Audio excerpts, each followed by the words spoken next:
Om Gyana Timirandasya Gyana Gyana Shakya Tasmai Shri Gurave Namaha Gaurave Gaurachandra Radhikaye Tadaraye Krishnaya Krishna Bhaktaya Tadvastaya Namo Namaha. Aujourd'hui, c'est Mahashivratri, donc l'apparition de Shiva.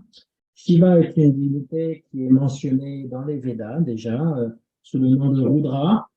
Et on a une Upanishad, Shvetashvatara Upanishad, où on parle beaucoup en fait du Dieu suprême comme étant Rudra Shiva.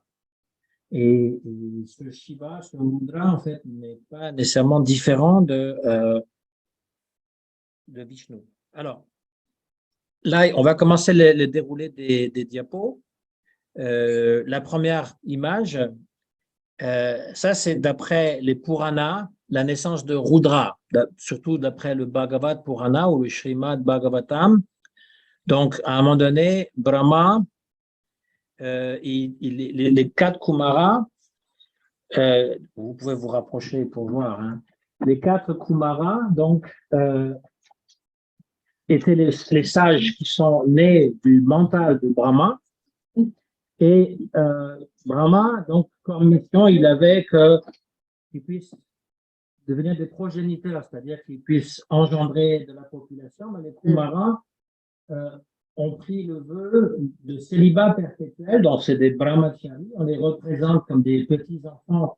En fait, c'est parce qu'ils n'ont jamais voulu grandir, ils sont toujours restés avec cette innocence de l'enfance, mais cette innocence qui n'est pas l'ignorance de l'enfance, parce qu'ils sont complètement absorbés dans le Brahma.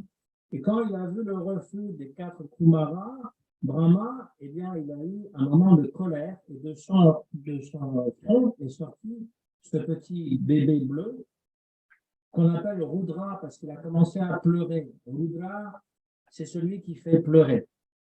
C'est assez cruel. La vie est cruelle. Et lorsque vous perdez les êtres qui vous sont les plus chers, quand la mort vient, eh bien, les gens pleurent. Et ça, c'est le principe de Rudra. Et Rudra aussi, c'est celui qui se manifeste par la colère. Parce on ressent la colère dans la poitrine, dans les yeux. Ça, c'est les manifestations de Rudra. C'est marqué dans le Srimad Bhagavatam, qu'il a ces différents lieux. Rudra est une manifestation, on va dire, de Shiva. Ce n'est pas le Shiva originel. Donc, Srila Gurudev, en fait, il expliquait qu'il y avait trois façons de concevoir Shiva par rapport à nous, hein, les Vaishnavas. Il y a ce qu'il appelle la première chose, c'est le Siddhanta, selon le Siddhanta.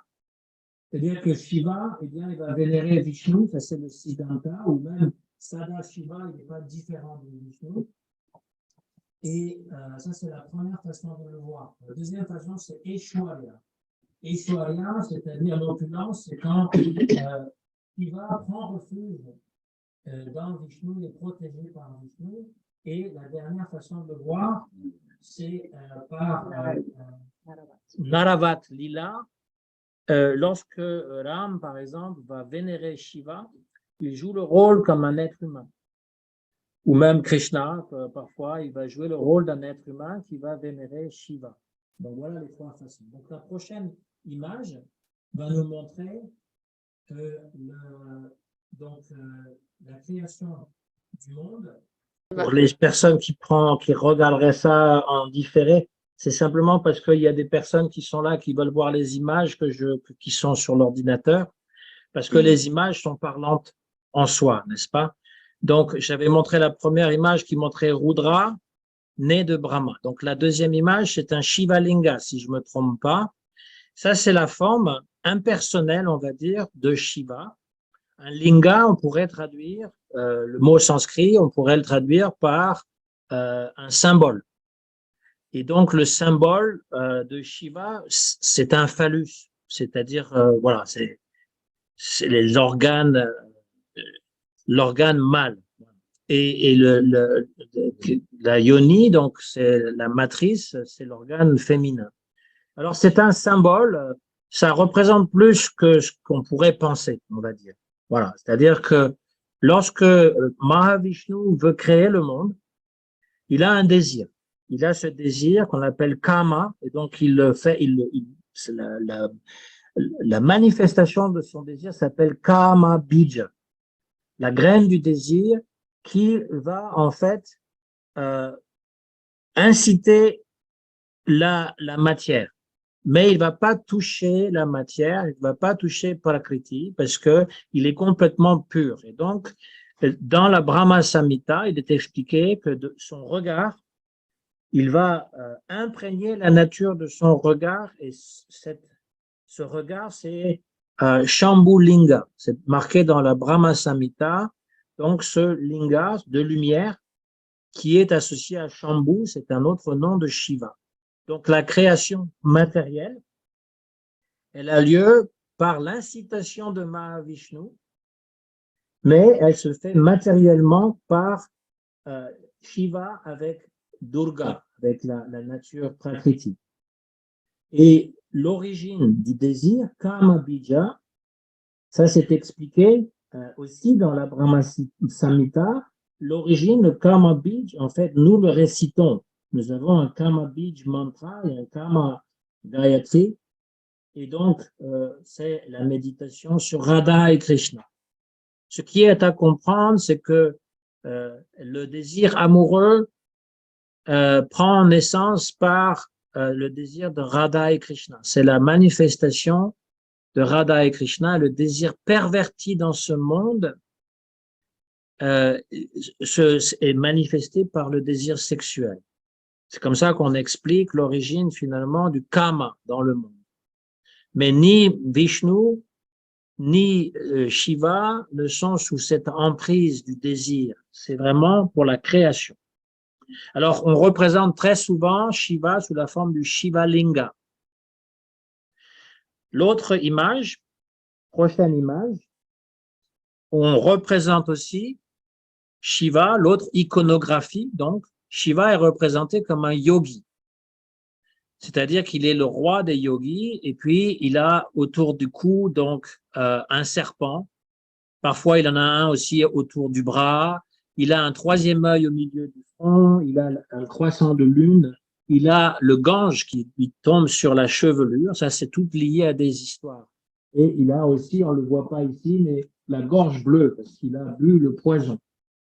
Et il est à moitié dévêtu. Il a un trident et une peau en daim, parce que selon le yoga, pour pouvoir garder l'énergie du yoga, il ne faut pas toucher directement la terre. Voilà.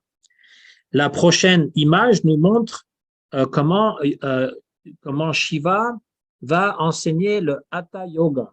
C'est lui, l'origine, il y a un livre qui s'appelle Hatha Yoga Pradipika, qui est donc l'instruction que donne Shiva sur les asanas, sur le pranayam, voilà. Donc là, c'est Shiva qui fait une asana en plein dans les Himalayas. Et donc, il est toujours représenté d'ailleurs en méditation. C'est l'autre chose qu'il fallait aussi mentionner quand Shiva est représenté sous la forme d'un yogi. Il est en méditation profonde. L'autre image, prochaine image, aujourd'hui, donc, on célèbre Mahashivaratri, c'est la nuit de Shiva. Et c'est traditionnellement le jour où Shiva va marier Parvati.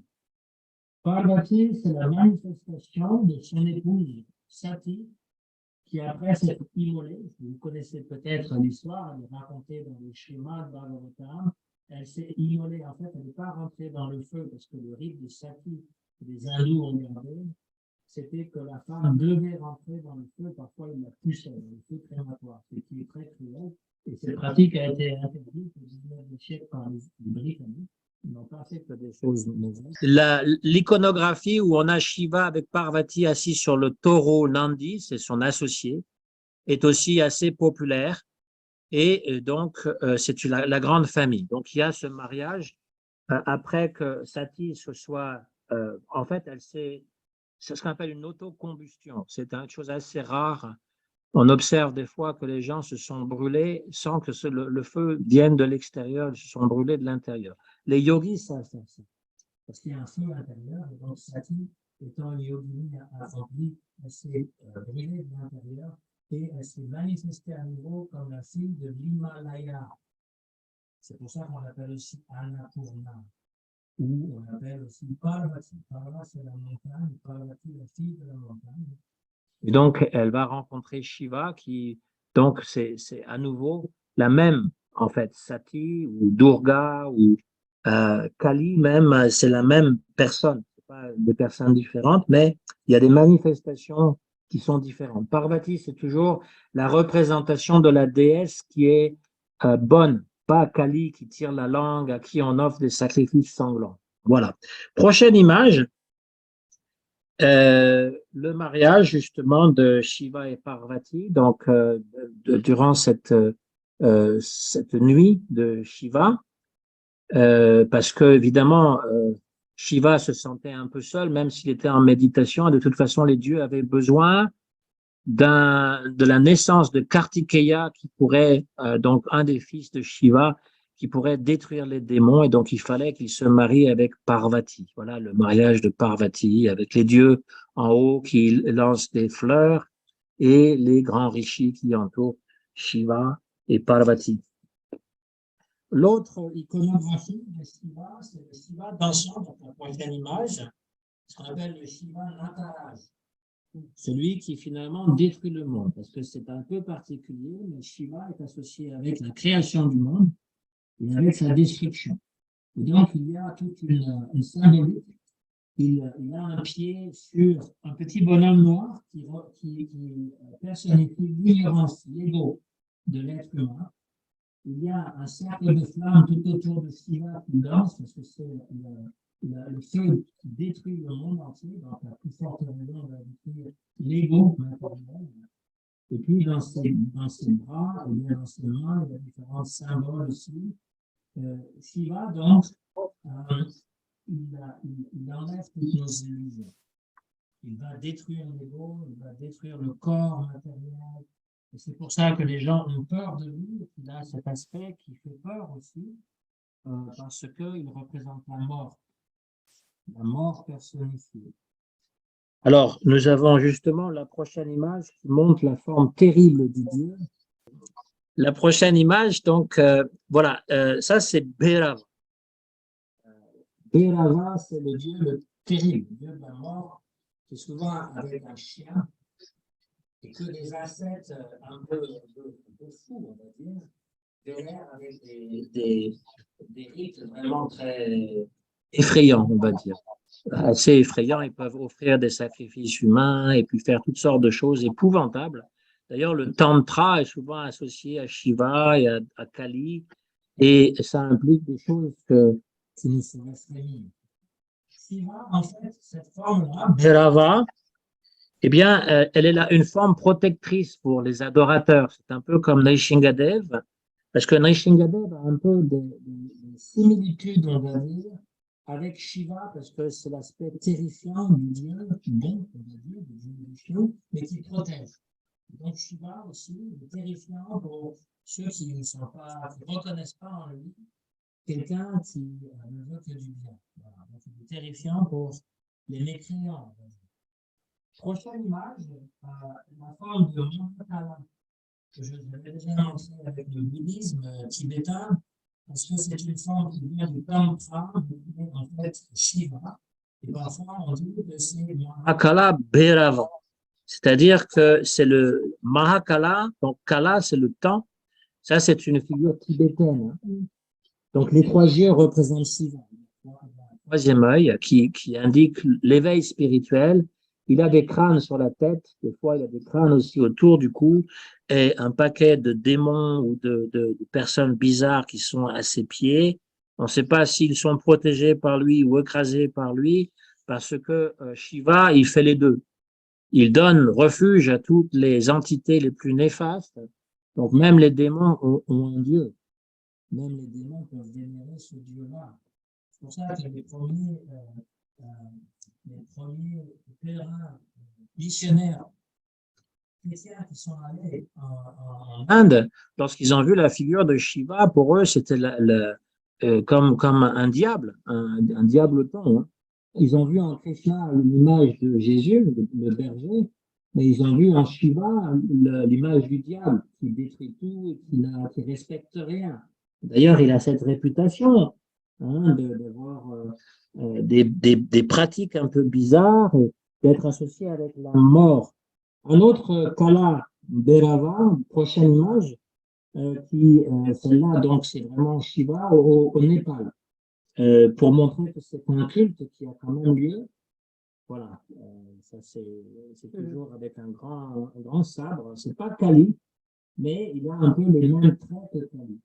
Et on voit que il y a des mains coupées ou des têtes coupées qui forment son pagne en bas, quoi. Donc si vous voulez détruire l'ego, voilà l'image qui va détruire l'ego. Alors c'est comment dire l'adoration de Shiva pour les Shivaïtes. Hein.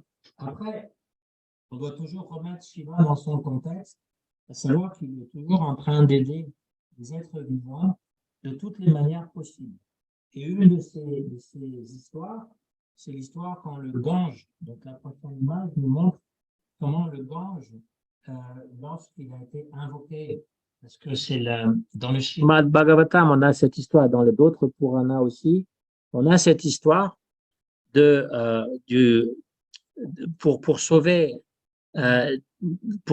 tous les fils de Bhagirath Maharaj, il fallait que le Gange, parce qu'ils étaient réduits en cendres par leur propre colère. Et donc, il fallait que le Gange vienne, mais le Gange était uniquement céleste. Et donc, Bhagirath, le fils de Bhagirath, ou Bhagirath lui-même va implorer le Gange qui finalement va descendre, mais le Gange descend et va détruire toute la terre. Donc, Shiva se met et dit, je vais recevoir le Gange dans mon chignon. Même il l'emprisonne dans son chignon, après il le libère, parce que pour tempérer le Gange. Donc ça, c'est une histoire qui est associée à Shiva, c'est pour ça qu'il y a le Gange qui tombe dans son chignon. L'autre image, donc plusieurs personnes en Inde, et même les hippies qui allaient aux Indes, pense que Shiva est un fumeur de hashish.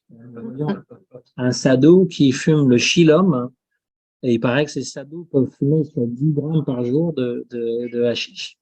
Donc, ils sont bien dans un esprit très méditatif, on va dire. Et pour eux, Shiva, donc là, on voit que c'est bien, il y a les insignes de Shiva, le tilak de Shiva, c'est les 3 traits hein, qui est sur le front et sur le bras.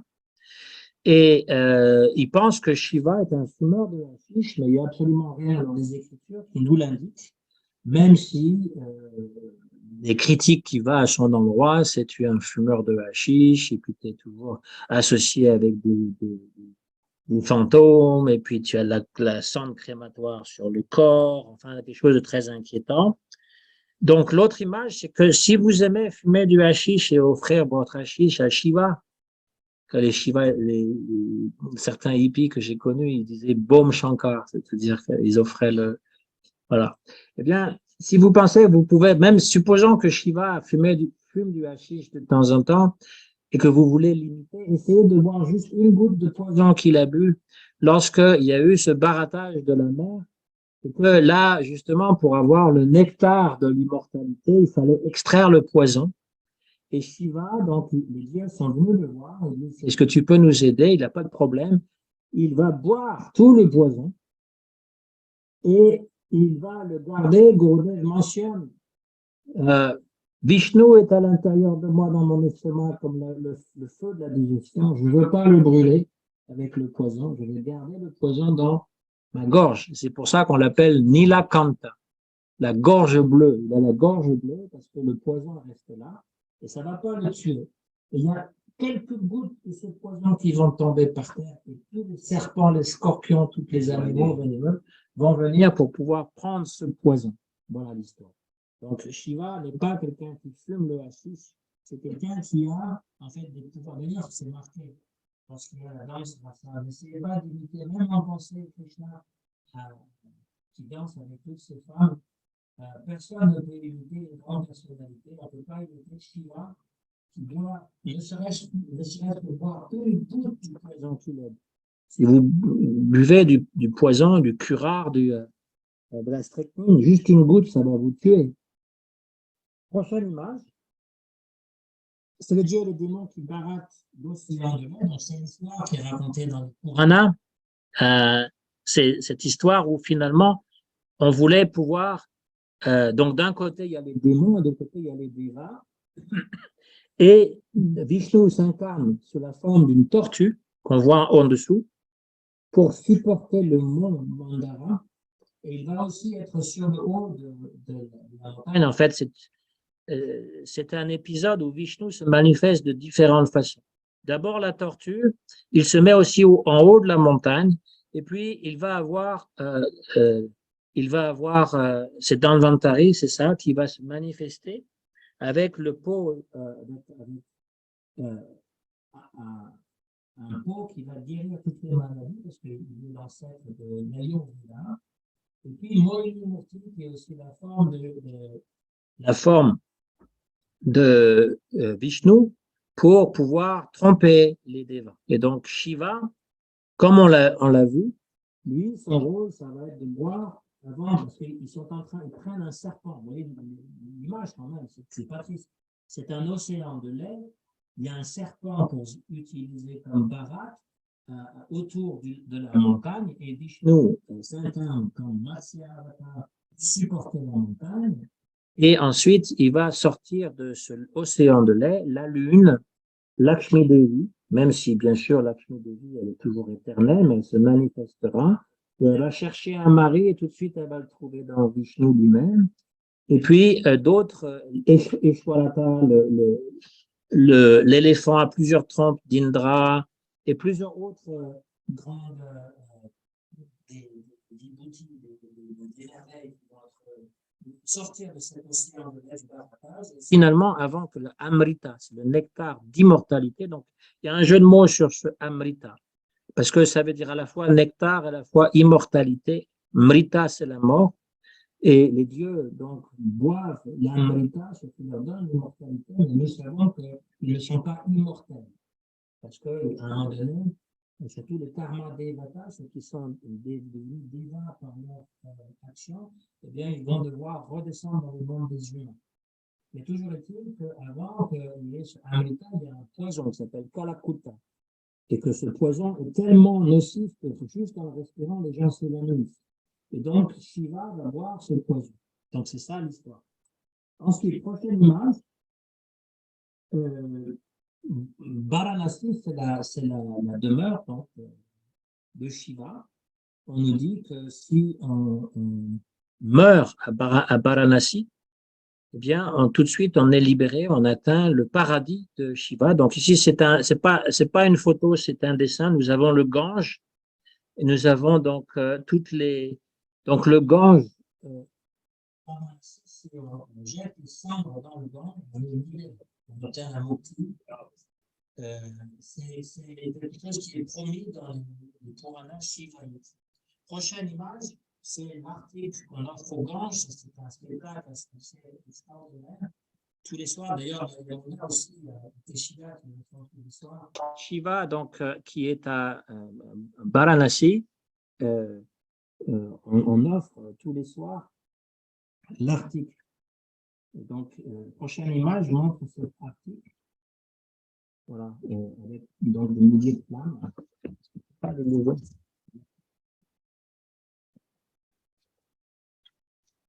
Donc, ici, vous avez donc, oui, c'est mieux ça.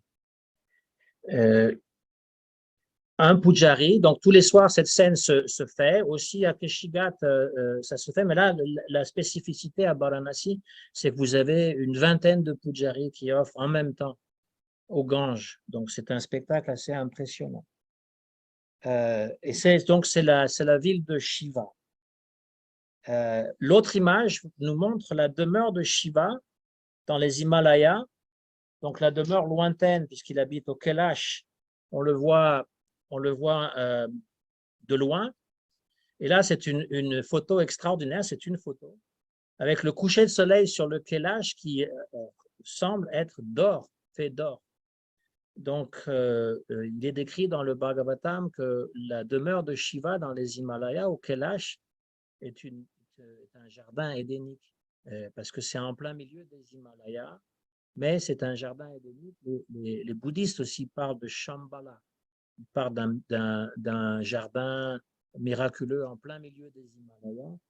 Et personne ne peut aller au Kailash, en fait. On peut pas bon, essayer d'escalader, être au pied, mais aller vraiment euh, de pénétrer dans l'atmosphère du Kailash, personne vraiment peut pénétrer là-dedans parce qu'il faut vraiment avoir une pureté d'âme. Voilà, c'est ce que Prabhupada a toujours dit. Il y a des endroits dans l'univers où on ne peut pas aller à moins d'avoir les qualifications requises pour y aller. Ce n'est pas juste l'endurance, ce n'est pas juste la technique. Il faut avoir donc cette grâce, d'abord du Dieu, bien sûr, la grâce divine, la miséricorde, mais aussi une pureté interne. Donc ça, c'est la demeure éternelle de Shiva sur la terre, on va dire, parce qu'il a la demeure aussi, sa propre demeure, qui est au-delà du monde matériel et qui n'est pas exactement Vaikunta. C'est entre les deux. L'autre image, c'est l'image de Kedarnath. Ceux qui vont dans les Himalayas, eh bien, il y a plusieurs centres qu'il faut visiter. On doit prendre soit un bus, soit un taxi par des pentes escarpées. Donc, c'est au pied de l'Himalaya. C'est un fameux centre shivaïte. On voit ce temple qui est là. Et donc, pendant l'hiver, est recouvert de neige. On ne peut pas y aller parce qu'il fait trop froid et c'est inaccessible. Mais il y a des gens qui vivent là quand même, toute l'année. Et donc, ça, c'est un lieu de pèlerinage important pour le shivaïsme. La prochaine image nous montre le temple de Lingaraj. Alors, il y a toute une histoire qui est liée à ça, parce que justement, lorsqu'on dit que Shiva vénère Vishnu, parfois, il est pris dans des controverses avec Krishna. Et donc, Lingaraj, c'est à Bhubaneswar. Ça ressemble beaucoup au temple de Jagannath. Et là aussi, les Blancs ne sont interdits d'entrer, on ne peut pas rentrer. Il y a un immense Shiva Linga à l'intérieur. Mais Shiva s'est réfugié là. Il est allé voir Gauranga à Navadvip et après il est descendu pour aller voir Jagannath parce qu'il fuyait la destruction de sa ville. Parce que quand il y a eu une confrontation, parce que Shiva, il a des dévots qui sont souvent démoniaques et donc l'un d'entre eux s'appelait Pandraka. Et il avait dit à Krishna, c'est moi le vrai Vasudev, toi, tu es un faux Vasudev, moi je suis le vrai. J'ai 4 bras, il s'était collé 2 bras en plus, en carton-pâte. Et donc, il avait envoyé une missile, enfin, pas une missile, une missive. Avant d'envoyer la missile, il avait envoyé la missive, c'est-à-dire une lettre en disant, ben voilà, tu n'es qu'un usurpateur et c'est moi le vrai. Et Krishna avait ri de ça. Et finalement, ils étaient allés à Kashi, ils s'étaient battus, ils avaient tué le roi de Kashi et Pondraka, et ils avaient brûlé, même le Sudarshan avait brûlé Kashi, qui est donc Benares ou Varanasi, et Shiva a dû fuir et se réfugier, il s'est réfugié donc à Navadvip, à l'endroit qui s'appelle Harihara. Donc, je ne sais pas la photo, là, c'est dommage, parce que ça fait partie du pèlerinage, lorsqu'on fait Navadvip Parikram, il y a un moment où on va voir Harihara. C'est une divinité qui est à moitié blanche et à moitié noire, parce que d'un côté c'est Vishnu et de l'autre côté c'est Shiva.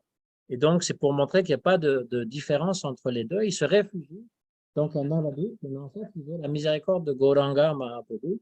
Et après il va en Orissa et donc près de Jagannath Puri parce qu'il veut voir le temple de Jagannath et donc il va à Bhubaneswar. Voilà l'histoire. Elle est racontée par Gurudev. Hein. C'est Gurudev qui raconte cette histoire de cette façon-là. L'autre image, c'est dans le temple, c'est le sud de l'Inde. Il me semble que c'est Rameshwaram, mais je suis plus sûr. Mais où il y a ces couloirs qui n'en finissent plus. Même il y a un alignement de différents Shivalingas. Donc merveilleux, hein, c'est dans la pierre, hein, taillé dans la pierre. C'est vraiment des temples massifs. Hein. Dans le sud de l'Inde, ils ont vraiment des superbes temples, donc avec des colonnes, etc. Ensuite, nous avons une autre image qui montre les différents Shivalingas, les plus importants Shivalingas en Inde, qui suivent un alignement. Sur la carte de l'Inde, il y a un alignement qui part de Kedarnath. Donc, je vous ai montré Kedarnath qui est dans les Himalayas, et puis qui va descendre. Donc, on a ensuite Kaleshwaram, qui est en Odisha. Ensuite, on a Donc, Ekambeshwara Chidambaram, c'est l'origine en fait de ce Shiva dansant à Chidambaram, Rameshwaram. Donc, je vous avais parlé de Rameshwaram, c'est l'endroit où le seigneur Ram s'est rendu pour avant d'envahir Sri Lanka. Donc, il n'y a pas un grand bras de mer, on va dire, mais il fallait quand même faire un pont. Et avant de faire le pont avec les singes qui l'ont aidé, eh bien, Ram a vénéré Shiva. C'est pour ça qu'on appelle Rameshwaram. Il y a tout, comment dire, des jeux de mots par rapport à ce titre, parce qu'en sanskrit, on fait des mots composés, mais on peut les expliquer grammaticalement différemment. C'est-à-dire que le composé Rameshwaram veut dire, pour la plupart des gens, le seigneur de Ram, Ishwara de Ram. Voilà. Donc, ça veut dire Shiva est le seigneur de Ram. Mais d'autres peuvent décrire, en fait, on dit que Shiva lui-même, à travers le Shiva Linga, a dit non, non, vous l'avez mal compris. Rameshwaram, c'est mon nom à moi. Parce qu'on peut utiliser un nom sanskrit qui font partie avec des mots composés pour décrire une personne et ça devient un de ses attributs. Par exemple, Pitambara. Pitambara, ça veut dire Ambara, le vêtement Pita qui est jaune. Donc, le vêtement jaune, c'est celui qui porte le vêtement jaune, c'est Vishnu. Donc, on a aussi Ganesh, Gana Isha, celui qui est le seigneur des Ganas, des catégories, donc on l'appelle Ganesh. Ça devient un nom. Voilà. Et donc, qu'est-ce qu'il y a d'autre comme exemple? Nataraj, voilà. Le seigneur de la danse décrit, la plupart du temps, ça décrit Shiva. C'est un nom propre. C'est pas un qualificatif, c'est pas un adjectif. Comme Rameshwaram, c'est le Ishwara de Ram. Voilà. Voilà. En tout cas, ça, c'est les règles de grammaire sanskrit. Donc, il dit, moi, je me suis défini comme étant Rameshwaram, ce qui veut dire euh, moi, Shiva, dont l'Ishwara est Ram. Ça renverse complètement la compréhension. Je suis décrit comme celui qui adore Ram. Voilà. Donc, je m'appelle Rameshwara. Et puis, le dernier, donc, une des voix des dieux aussi se sont manifestées et ils ont fait un dvandva, c'est une autre forme grammaticale de dire qu'on peut joindre deux mots comme Rama Krishna. C'est un dvandva. Rama Krishna, c'est deux noms qui sont posés, donc là, Ram et Ishwara. Donc ça, c'est Rameshwaram. Prochaine image. Les différentes têtes de Shiva, oui, il y a aussi, on représente parfois Shiva avec 5 têtes. Là, il en a pas mal plus. Hein. Voilà. Donc, il a de nombreuses têtes et de nombreux bras. C'est pour montrer un peu son omniprésence, on va dire. Donc, voilà.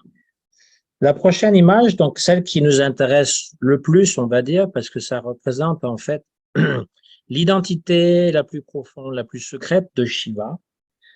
Celle qu'il assume lorsqu'il va protéger. Alors ça, c'est une autre image dans un arbre. Ça aussi, bon, associé à Shiva.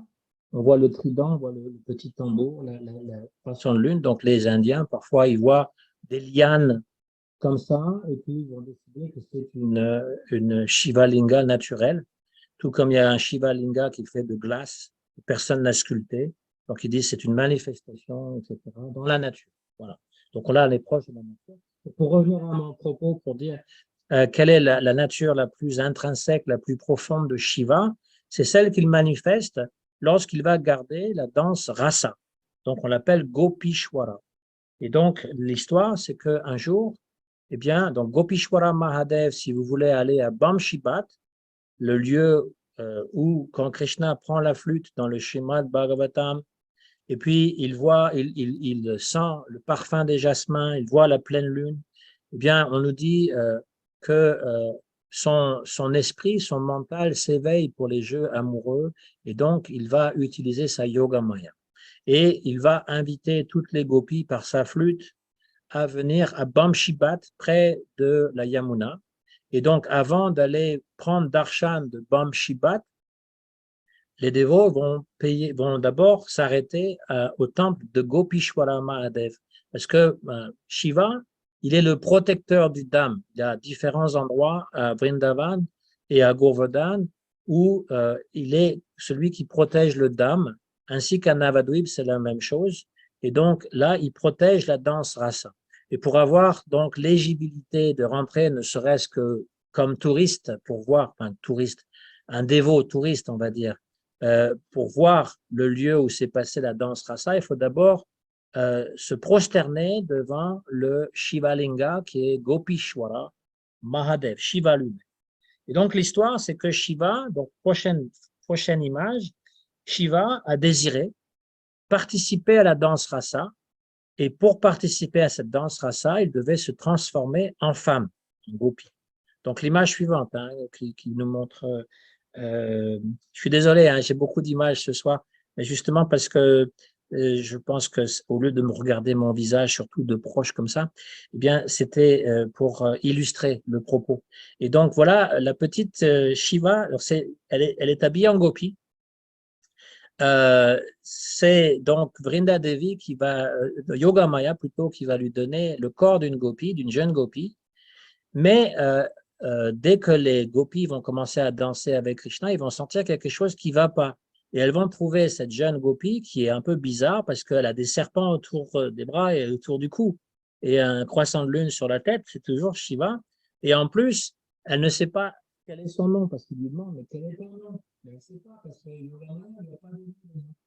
quel est ton nom? D'où tu viens? Quel âge as-tu? Quel est ton village? Avec qui? Quel est ton mari? Et elle ne sait pas quoi répondre. Et là, les gopis, elles vont commencer à la brutaliser, à lui donner des gifles, et elle va être un peu déroutée. Donc, l'image suivante nous montre toujours Shiva en gopi qui donc est acculé par toutes les autres gopis. Et finalement, Krishna va intervenir. Vous avez Krishna qui est là. Donc, la toute petite gopi, vous voyez, Gopishwara Mahadev, il est tout petit par rapport aux autres. Il a l'air un peu penaud et toutes les gopis qui sont en train de le réprimander. Et Krishna qui va dire, non, non, non, ça va, c'est mon serviteur Shiva. Et il va dire, tu peux pas danser avec les autres gopis. Tu es trop petite, tu peux pas, c'est pas ton truc. Tu vas garder l'endroit. Tu vas pouvoir regarder, mais tu vas empêcher les gens qui ne sont pas qualifiés de rentrer dans cette danse rasa. Et vous avez la prochaine image, ça c'est la statue qu'il y a à Bamshibat. Quand vous allez à Bamshibat, vous avez ces superbes arbres, n'est-ce pas, dans la cour. Et puis il y a l'autel. Et puis dans un tout petit coin à droite, il y a la statue. Alors ça c'est Gopishwara Mahadev habillé en gopi. Ça c'est le Shiva Linga habillé en gopi. C'est assez particulier. Il n'est pas toujours habillé en gopi, mais parfois il l'habille en gopi. Voilà. Donc, il a le châle sur la tête, etc. Et l'autre image, c'est celle que je vous parlais, c'est la statue de Gopishwara qui est dans le lieu de Bamshibat. Mais il faut la voir. Voilà. Elle est toute petite, elle est grande comme ça. Alors, vous ne voyez pas parce que là, voilà. Mais elle est très belle. Mais elle a un serpent autour un serpent autour du cou et au-dessus de la tête. Donc, c'est bien Shiva. C'est pas une gopi ordinaire. Donc, elle est là, vraiment, Shiva, il peut donc vraiment, non pas participer, mais il voit carrément. Il est non seulement à l'entrée, alors je ne sais pas à combien de mètres, 200 mètres. Le temple de Gopishwara Mahadev est à 200 mètres. Et après, à l'intérieur même du lieu, il y a cette image, cette Murti de Gopishwara Mahadev, dans un tout petit coin du mur, et qui donc, lui, il va regarder. Et ça, on va dire que c'est la forme intrinsèque de Shiva, celle qui est dans le monde spirituel, celle qui est à Goloka Vrindavan, et tous les autres Shiva émanent de lui. En fait, Gopishwara Mahadev, il participe donc participe pas, mais il est celui qui protège la danse rasa, celui qui peut aussi la regarder. C'est lui qui va aussi instruire sur les différents méditations du jour Ashtakali Yalila qui va donner à Parvati. Et puis, quand il est associé avec le... Donc, il a aussi sa demeure, on va dire, en tant que Sada Shiva, qui n'est pas différent de Mahavishnu. Hein, et c'est pour ça qu'on dit parfois que Shiva, il est l'égal de Vishnu, parce que c'est Sada Shiva. Sada Shiva et Mahavishnu, comme Adwaita Acharya, on dit qu'il est à la fois Mahavishnu et Sada Shiva, parce que c'est la même personne. Et ensuite, pour les besoins du monde matériel, donc il devient Rudra. Il devient le Shiva et Rudra, celui qui va contrôler le mode de Tamaguna. Ensuite, nous avons une autre, je pense que c'est la dernière photo, la dernière image. La danse rasa. Ouais, la danse rasa. Voilà, la danse rasa. Donc là, c'était juste pour vous montrer en fait que grâce à Shiva et tous les autres qui protègent le Dham, eh bien, Krishna peut avoir sa danse rasa tous les soirs. Donc cette danse rasa, à Bamshibad, c'est celle qui a lieu pendant le Kartik. Hein, elle débute à Kartik, le mois de novembre. Et donc, c'est on va dire pour l'automne. Mais il y a d'autres danses rasa qui ont lieu donc au printemps et qui sont à Govardhan. Et puis, il en a aussi une qui est tous les jours ou tous les soirs à Radhakund. Il a plusieurs formes de danse rasa qui sont destinées toujours avec des personnes les plus intimes, parce que quand c'est à Radhakund, c'est uniquement les Sakis avec Shrimati Radharani. Et donc, lorsque c'est à Govardhan, il y a différentes gopis, et surtout lorsque c'est à Vrindavan, eh bien, il y a toutes les gopis, même c'est les gopis qui avaient pris le vœu. Ils étaient des anciens sages. Quand ils avaient vu Ram, ils avaient pris le vœu de reprendre naissance comme les Védas aussi, les Upanishads qui ont pris naissance comme des gopis. Donc voilà l'histoire de Shiva, mais très sommairement, mais bon, parce qu'il y a beaucoup de choses qu'on peut dire sur Shiva. Il est marqué dans le Bhagavatam que c'est le meilleur des Vaishnavas, Vaishnavanam Yata Shambhu, et notre gourou aussi. Il fait partie de la liste des Mahajans. Et donc, nos acharyas nous disent toujours qu'on doit vénérer Shiva toujours en relation avec Krishna, avec Vishnu, jamais à part. Jamais à part, comme si c'était une divinité séparée, ou pour avoir un bien-être matériel, voilà. Mais il y a un mantra qui est donné dans le livre de chants qui est sur Gopishwara. Donc, c'est le livre de chants de Sri Gaudiya Giti Gucha, qui comprend beaucoup. Donc, la page 21 à Gopishwara Mahadev. Oui, c'est en anglais, ça. Mais là, je vous lis en sanskrit. C'est d'après Vishwanath Chakravarti Thakur Shri Sankalpa Kalpa Drumada. Vrindavana Vanipate Jaya Soma Soma Mole Sanaka Sanandana Sanatana Naradidya Gopishwara Vrajabilasi Yugandri Padme Prema Prayacha Nirupadi Namo Namaste. Ô toi qui es le protecteur de la terre de Vrindavan, ô mari de Uma, parce qu'en fait, on parle de Uma Didi aujourd'hui, et Uma, c'est la femme de Shiva. Shiva s'appelle Umapati Shankar, comme une coïncidence fortuite. Donc, ô mari de Uma, ô Soma Mali, toi qui portes un croissant de lune sur la tête, toi qui es adoré par Sananda, Sanatan, Narada, donc les 4 Kumaras et Narada Muni, ô Gopishwara. Donc, donne-moi le préma qui est sans condition au pied de lotus de Shri Radha Krishna qui font leur divertissement amoureux à Braja. Voilà le mantra qu'on récite à Gopishwara Mahadev. On peut réciter même tous les matins parce qu'il nous permet d'entrer dans la confidentialité des jeux amoureux de Radha et Krishna. Alors, il y a beaucoup d'autres choses qu'on peut dire de Shiva. Il fait souvent le sale boulot pour Vishnu, c'est-à-dire qu'il crée le monde matériel, et puis après, quand il a besoin qu'on qui est une philosophie plus ou moins impersonnelle. Il s'incarne comme Shankaracharya. Voilà, il va faire des choses que finalement Vishnu ne voudrait pas faire lui-même. Jai Shivaji, Shivaji. Et donc, nous avons sur l'autel, aujourd'hui, enfin, pas sur l'autel, c'est adjacent à l'autel. Je ne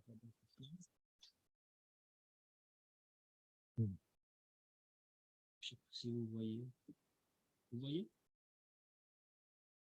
Il y a Shiva dansant, il y a Shiva en yogi, et juste à côté, il y a Om. Là, on ne t'entend plus, Prakash Chatma. Là, je ne sais pas quoi faire. Il y a Shiva dansant, il y a Shiva en yogi, et puis il y a Om Didi. Vous voyez? Je ne sais pas ce qui se passe. Je ne sais pas où est le micro là-dedans.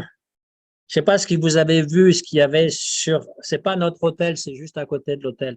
Je disais qu'il y avait Shiva Nataraj, il y avait Shiva en yogi et Umadidi, une photo d'Umadidi. Voilà. Si vous avez quelque chose à dire rapidement. Prakash Chatma? Ouais. Oui, tu sais, à Katmandou, il y a une statue de Bhairav à côté du temple de Shiva, là, il est très impressionnant, en fait, il a l'air très en colère. C'est une forme de Shiva, je ne savais pas ça, en fait. Oui. Ouais, D'accord. c'est Shiva. Ouais. C'est la forme de Shiva en colère, non? Oui, comme je l'ai dit, il y a des liens avec Shiva, Bhairava et Nrishingadev. Des liens de ressemblance, on va dire, parce qu'ils sont tous les deux, ils ont l'air très terrifiants, mais en fait, ils sont des protecteurs. D'accord. Même dans le bouddhisme tibétain, où il y a des Mahakala, comme j'ai montré, c'est la forme de Shiva, mais qui est considérée bénéfique. Alors que pour quelqu'un qui ne connaît pas, ça lui fait plutôt peur. Oui, c'est assez terrifiant oui, quand on voit Merci, Prakash Chatma. C'est un peu pareil que Ugra Nrsimha, quand il est en Oui, colère. Ugra Nrsimha. Ugra Nrsimha, oui. D'ailleurs, oui. Pardon. Oui, Narayani. Hare Krishna. Mais alors aujourd'hui, c'est Maha Shivaratri. Oui. Donc il y a des Shivaratri, il y a des jours qui s'appellent aussi Shivaratri. Pas à ma connaissance, c'est le seul. Juste... On l'appelle Maha. Voilà.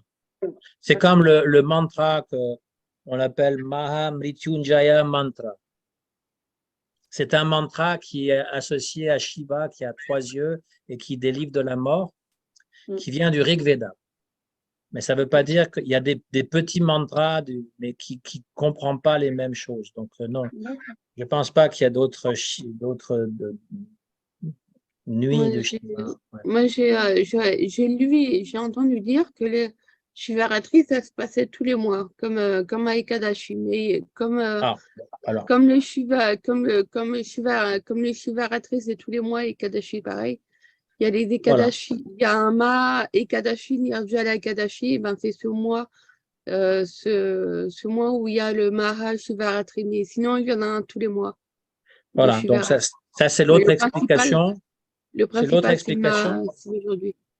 Oui, puis en plus pour les Vaishnavas, nous on ne célèbre pas tous les mois. Donc pour nous, Maha Shivratri, c'est Shivratri. Mais pour ceux qui sont Shivaïtes, eh bien, c'est tous les mois. D'accord. Donc,